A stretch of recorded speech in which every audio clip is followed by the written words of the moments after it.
and I call the member for Lalor. Thank you, Deputy Speaker. Well, Deputy Speaker, we are better when we aspire to be a caring, compassionate, inclusive country. Unfortunately, this is not always the case. Sometimes we forget to focus on what kind of country we want to be. We get caught up in division, we get caught up in blame.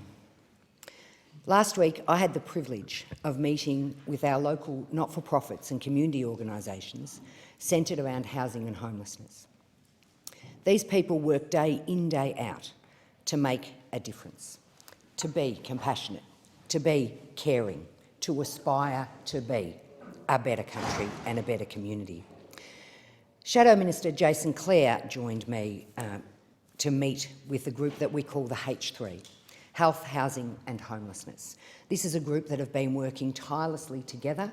They come together readily and actively advocate in this space.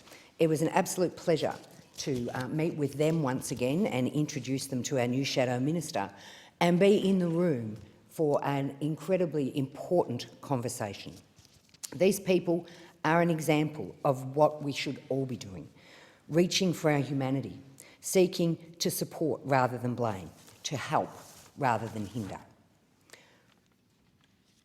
Housing crisis in the west of Melbourne, in the outer west, is at extraordinary levels.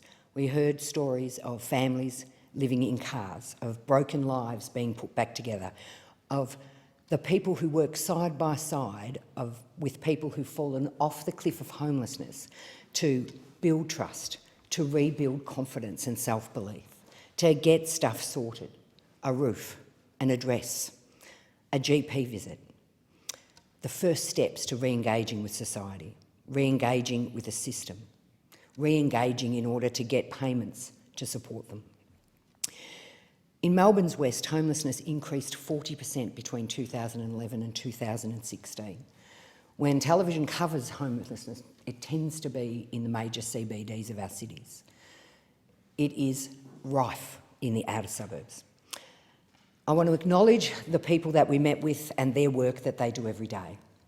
From CoHealth, from Melbourne City Mission, from Bolton Clark, from Wyndham City Council, from Wombat House, from White Lion, from West Justice, from Wyndham Community and Education Centre, from Uniting, from the Salvation Army.